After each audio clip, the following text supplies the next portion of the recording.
Oczywiście następny reaktor powstanie w Polsce na przełomie 2028-2029 roku. Jesteśmy również na ostatnim etapie rozmów z inwestorami, więc będę chwalił Polskę za to, że jest kluczowym sojusznikiem i jest wiodącym sojusznikiem w udzielaniu wsparcia Ukrainie.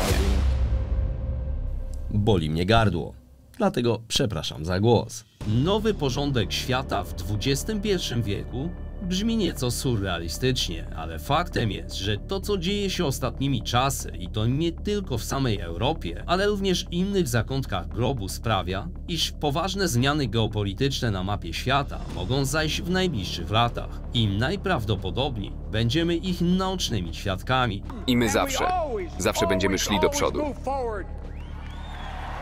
Putinowska Rosja coraz śmielej prowokuje kraje należące do Sojuszu Natowskiego. Napięcia polityczno-gospodarcze pomiędzy Zachodem i Rosją oraz innymi autorytarnymi krajami jak Chiny sprawiają, że kształtują się nowe układy, których założeniem jest pozbawienie USA pozycji światowego hegemona. To, co widzimy na co dzień, coraz bardziej zaczyna przypominać okres zimnej wojny. Takie przetasowania geopolityczne mogą przyczynić się do większego znaczenia poszczególnych państw, przekształcając ich zaściankową egzystencję w pozycję kluczowego gracza na arenie międzynarodowej. Polska, jak wiecie, znajduje się w epicentrum tych wydarzeń. Tu odbywają się kluczowe spotkania w kontekście ewentualnego rozlania się konfliktu za naszą wschodnią granicą na inne europejskie kraje. Warszawa, chcąc nie chcąc, stała się punktem wsparcia dla Ukrainy i bazą logistyczną amerykańskiej armii. Polska odgrywa wiodącą rolę w tych wysiłkach, dysponując znaczącym sprzętem wojskowym i szkoleniem, a także pomocą humanitarną i gospodarczą. Polska jest liderem w dostarczaniu pojazdów opancerzonych, szkoleniu sił ukraińskich oraz udzielania schronienia ukraińskim uchodźcom. My i niektórzy z naszych sojuszników często oferowaliśmy pomoc. W tej pomocy są na przykład czołgi. Na przykład Polska nadal oferuje czołgi i będzie dostarczać czołgi, a inne kraje również będą oferować uzbrojenia. Będę chwalił Polskę za to, że jest kluczowym sojusznikiem i jest wiodącym sojusznikiem w udzielaniu wsparcia Ukrainie. To natomiast przyciąga inwestorów, bo tam, gdzie jest wojna, są wielkie interesy.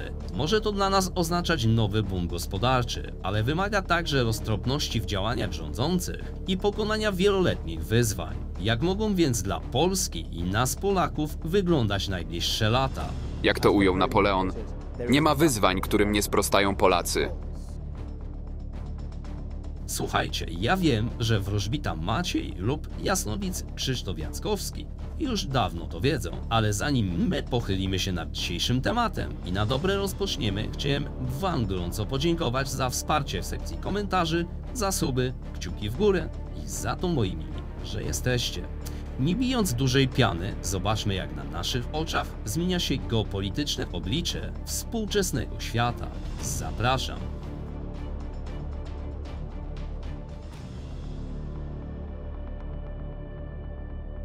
Spójrzcie na tę mapę. Pokazuje ona wszystkie udokumentowane ataki terrorystyczne od 11 września. I jedna rzecz się wyróżnia. Jest jeden pojedynczy kraj w samym sercu Europy, bez pojedynczej czerwonej kropki. Nie było nawet jednego ataku terrorystycznego od 20 lat. Wszystko, co chcę powiedzieć, to jaka jest lepsza zachęta, by zobaczyć Polskę lub żeby w niej zamieszkać, niż fakt, że jest jednym z najbezpieczniejszych miejsc na świecie. Przyszło nam żyć w realiach niezwykle podobnych do tych, z jakimi mieliśmy do czynienia podczas wyścigu zbrojeń zimnowojennych Stanów Zjednoczonych i ZSRR. Polska w tym wszystkim znalazła się dosłownie między młotem a kowadłem. To na naszych ziemiach rozgrywają się najważniejsze spotkania w kontekście wojny. Amerykanie lokują tu swoją armię i kapitał. A co za tym idzie, staliśmy się ciekawym miejscem do inwestowania, bo tam, gdzie obok wojna, tam też możliwości realizacji ogromnych interesów.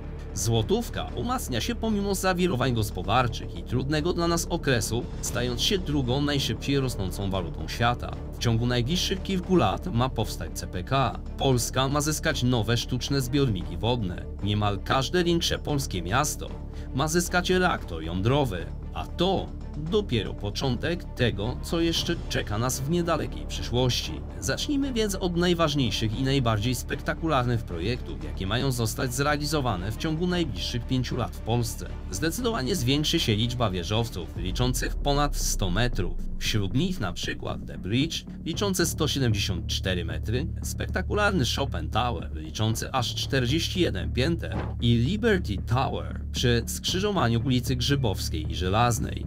Do tego wiele innych. Część ma nawet zostać wyburzona, a w ich miejsce powstaną nowsze, wyższe budynki. Tak ma się stać z siedzibą PZU, która mimo, że ma dopiero 25 lat, ma zostać wybudowana od nowa.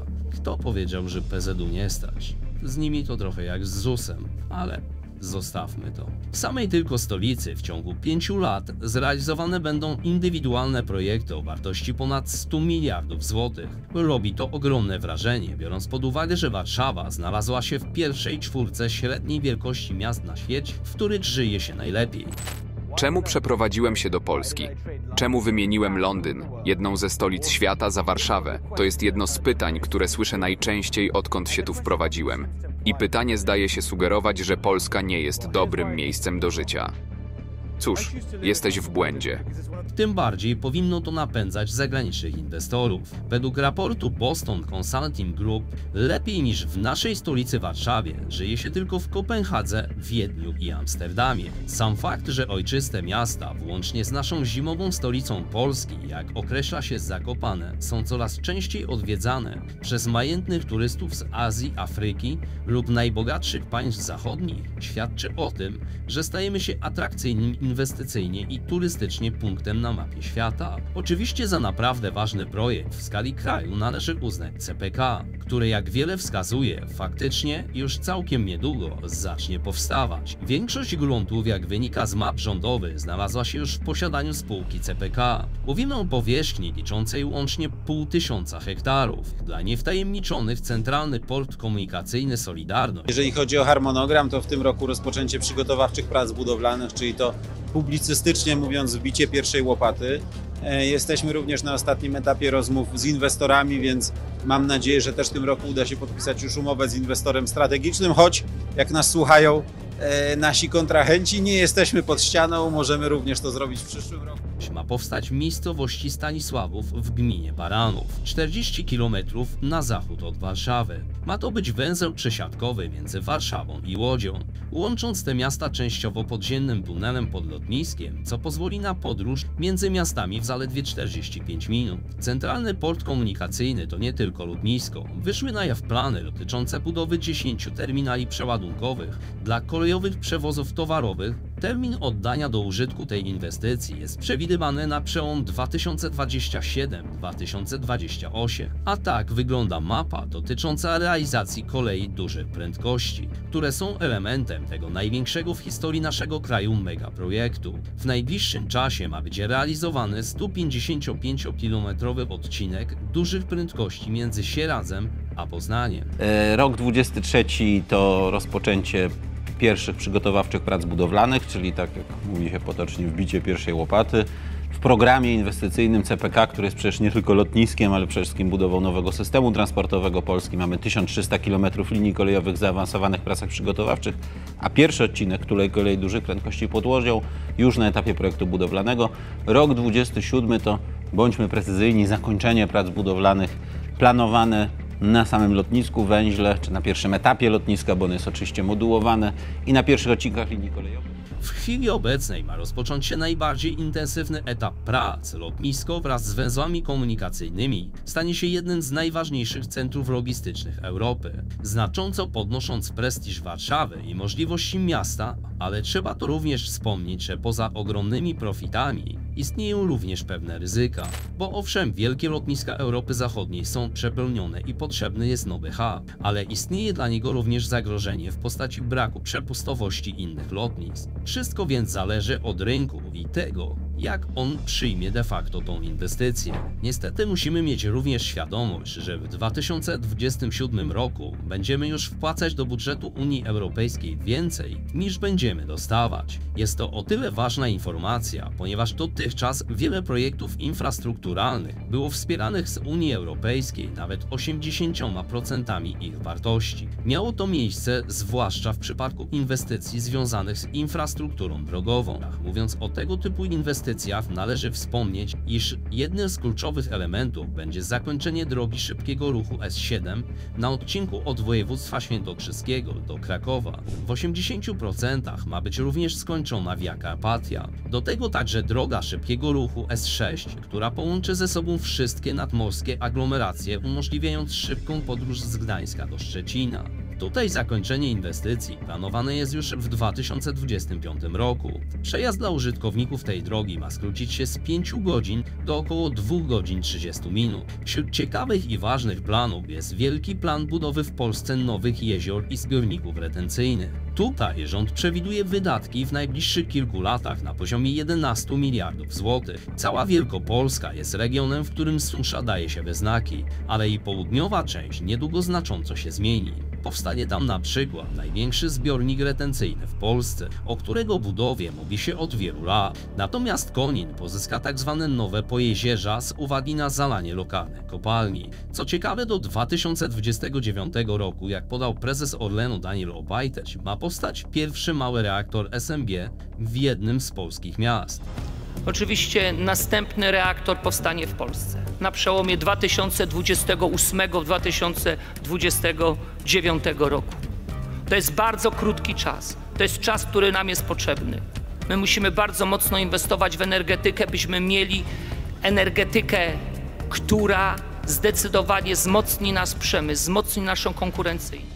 Nie podał dokładnej lokalizacji, ale ma ona być określona do końca 2023 roku, co natomiast czeka nas w odrobinie szerszej perspektywie.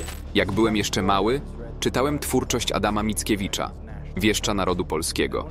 I jedna z linijek bardzo mi zapadła w pamięć, pomimo że nigdy jej w pełni nie rozumiałem. Powiedziano o Polsce, że ktokolwiek do mnie przyjdzie, będzie wolny i równy, bo jam jest wolnością. Mam tu na myśli m.in. koniec wojny na Ukrainie. Szczerze mówiąc, z mojego punktu widzenia, raczej nie należy się spodziewać jej rychłego końca, bo nawet jeżeli konflikt ten zostanie zamrożony, to nie zniknie, a najprawdopodobniej Rosja po około 10 latach odzyska pełnię swoich sił. Natomiast tych, którzy nie wierzą, że świat wróci szybko do interesów z krajem Putina, gwarantuję wam, że niektórzy wrócą do nich bardzo szybko, jak na przykład nasi zachodni sąsiedzi Niemcy. Co jeszcze może nas czekać? Przede wszystkim istnieje duża szansa na to, że skutki kryzysu z lat 2007-2009, kiedy po prostu dodrukowano pieniędzy, zostały przeniesione na najbliższe lata, co może spowodować spore zawirowania na giełdach papierów wartościowych, w tym również naszej warszawskiej. A co za tym idzie, globalny kryzys finansowy, na co wskazują chociażby coraz częstsze upadki banków. Ludzie więc będą szukać prawdopodobnie innych alternatyw dla osiągnięcia zysku. Więc tutaj znowu mogą się wydarzyć niebywale ciekawe rzeczy, na przykład w kwestii rynku kryptowalut, które znowu mogą znacząco zyskać na różnego rodzaju spekulacjach. Ale to jak naprawdę będzie na rynkach finansowych, czas pokaże. Rozmawiając o naszej najbliższej przyszłości, nie sposób pominąć głośnego ostatnimi czasy AI.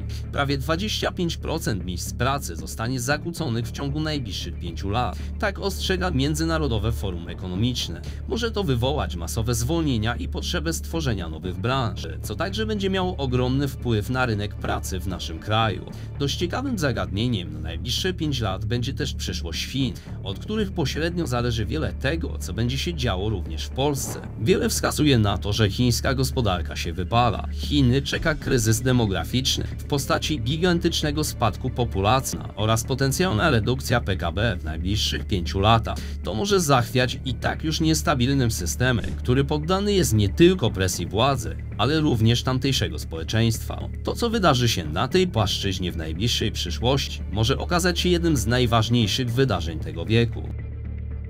Podsumowując dzisiejszy odcinek, można więc uznać, że Polskę czekają naprawdę duże zmiany, ale i zagrożenia wynikające z globalnej geopolityki. Miejmy więc przy tym wszystkim nadzieję, że losy potoczą się jedynie na naszą korzyść jako obywateli. Dajcie proszę znać, co wy myślicie na ten temat, a może macie pomysł, co nasi rządzący powinni zrobić, by Polska wykorzystała nadarzającą się szansę możliwie jak najlepiej. Dziękuję za waszą dzisiejszą uwagę i do zobaczenia niebawem. Cześć! Bednarski na kłopoty ma zawsze środek złoty. Czegoś się martwisz, co ty proste to jak drut. Bednarski na kłopoty ma zawsze środek złoty. Weźmie się do roboty z